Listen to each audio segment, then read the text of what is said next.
Video footage used in the video is owned entirely by the copyright holders. I make no claim of ownership and simply use the footage for purposes of education, commentary, and criticism under fair use.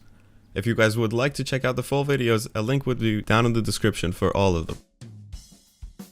So more than a year has passed from the official release date of For Honor back in 2017, so as a way to celebrate it, we're going to be comparing the 2017 version of it to the 2018 version of it. Whether you have been a regular player or you haven't touched the game, you will find this interesting.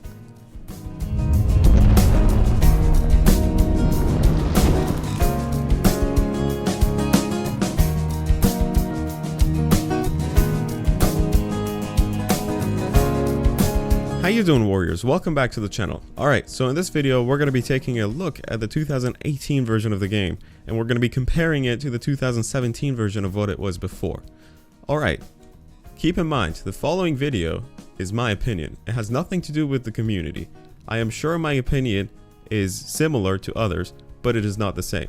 So if you have a different sort of opinion, and if I did something wrong in the video, be sure to say it in the comment section down below before you go off swearing and calling out names and whatnot. Let's have a civil conversation down there. And I mean civil. With that said, let's get started. Back in 2017, For Honor launched with 12 heroes, 5 maps, and 5 game modes, with a whole lot of balancing issues on top of that. In order to find out how good a game is, we have to take a look at the flaws that it had. For Honor launched really positively, but as the community grew, after a couple days, the imbalancement shined out of nowhere. As a player of the early release, we remember how broken gear was and how OP it was. We remember the mess that was a peer-to-peer connection system. Oh, the sheer amount of disconnects, people leaving and the hosts failing to migrate. You guys should sure remember that if you've been a player of the game for a while. The game sure had a really rough start. I for one had a sour taste in my mouth because of the developers, and I managed to make this short clip, but I never uploaded it.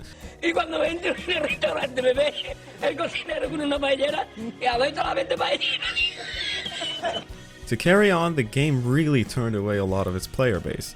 The hardcore fans stuck around, but with a lot of dedication. The developers really tried, and by season 1, a lot of the balancing issues were addressed, but it still had more. Disconnects were less often, but they would still occur. The game seemed stabilizing at that point, and it felt like that's what the game should have been upon release. But it was 4 months late, and a lot of the player base has already gone away.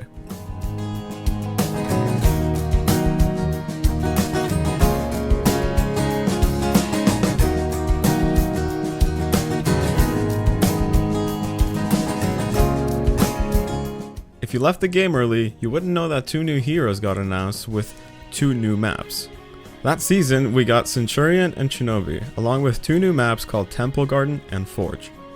This was Ubisoft's first step into recovering the player base, but it still wasn't enough. Gold and gear was so hard to acquire, where scumbags would AFK while their team fought to their loss. Don't blame the player, blame the game. First, why should it be that hard? And second, why weren't there any defensive measures to go against this action? This was Ubisoft's objective for the following updates.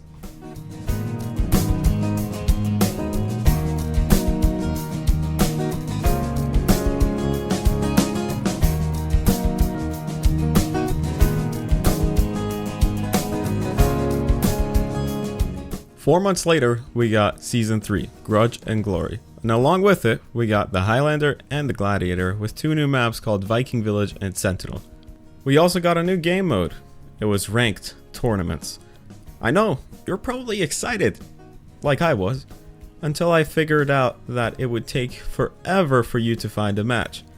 You see, it was a dual tournament. Tournament meaning that you need at least 3 players, 3 to 6. And at the beginning, well, it was just horrible finding a match. With Season 3, a new gear drop mechanism was released to help out the new players along with a small reward boost. It was finally easy to pick up the game, but you would still get matched against players that have been sweating ever since release. This made it super frustrating for newer players to pick up the game, because they would obviously get destroyed 24/7. But Ubisoft actually took notice of that, and they were fast enough to actually implement a matchmaking system. that is still flawed to this day. I've ran into so many newer players that are literally rep 0, and I don't know, I felt bad beating them. It was just flawed. I mean, take a look at this screenshot. Now, to the developers' defense, they are actually pretty open, and they said that they're going to be working on it. At this point in Season 3, the game is still peer-to-peer. Disconnects do occur, but not as much as before. The development team realizes that their player-to-player system is bugged, and they cannot fix it unless they were to implement dedicated servers. So, they start to work on implementing dedicated servers. It was at Season 3 that my hopes were being built up again. My salt with the devs were being washed off by the great news that was constantly coming. But we had to wait until Season 4.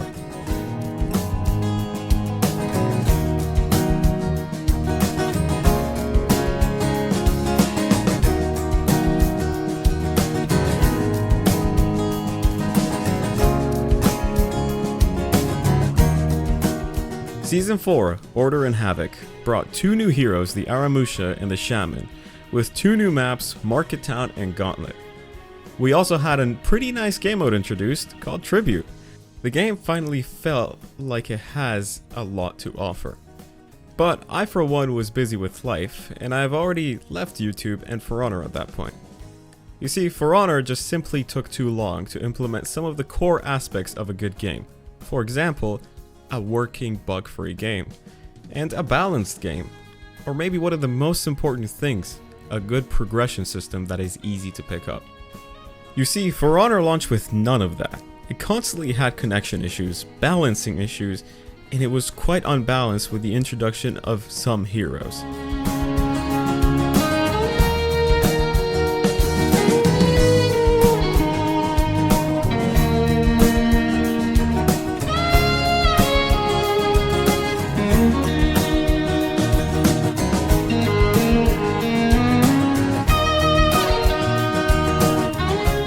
So Season 5 came with Age of Wolves. In Age of Wolves, they fixed a lot of the balancing issues, and plus, we finally had dedicated servers. So what does that mean?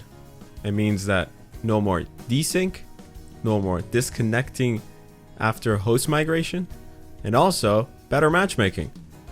And unlike the other seasons, with this one we didn't get any new heroes or any new maps, but we got a training mode and a lot of balancing and reworks for the previous heroes that we used to have. This was a really well done update, where some of the heroes like Orochi and Peacekeeper got reworked. The game has a lot to improve on, even to this day. It is far more balanced than what it was before, but right now it is not broken. It has been about a season or 2 where the game is actually playable. The development team actually worked a lot on this game. I mean, I'm just talking about the DLCs and the updates to fix the balancing issues, but keep in mind, every week they've been releasing new outfits, new styles, and a whole bunch more. But again, to this day, For Honor lacks a huge endgame problem, where the older players and the top-notch players don't really feel like they're being compensated for the amount of hours they're putting into the game. That is something that they really need to address for the older players to stick around. They are actually growing the community, and we can see a pretty nice trend, and I hope this keeps going. But in order to keep that trend, we have to keep the players coming back. Now you might be thinking to yourself that I'm constantly nagging. Don't get me wrong, I am not trying to bash the game. The game obviously had flaws back in the day, and if you remember earlier in the video, I said that in order for us to find out how good a game is, we have to look at the flaws that it has. For Honor had lots of flaws at launch, but now they fixed nearly all of them. I would not recommend this game a year ago, but now it is a great buy, especially if it's on sale. Because not only the game is great right now, it has a bright future. Just like how Rainbow Six Siege made a pretty good comeback, For Honor is on that track as well.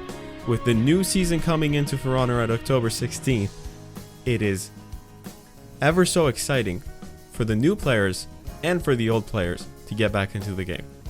If you guys are not aware, Marching Fire is dropping October 16th, and it is the team's most ambitious DLC as of yet. There will be 4 new heroes, and a new Castle Siege game mode with a new co-op game mode, and a lot more. I covered the Marching Fire update in the video. You can click on the top right corner or in the description down below to get access to it. I hope you guys did enjoy this video. If you did, a like would be super appreciated. And make sure you actually share this video with your friends that are thinking of picking up the game again or actually just buying it. We as a community have to embrace our past to embrace the future. We went through a rough start, and it is important for us to remember that.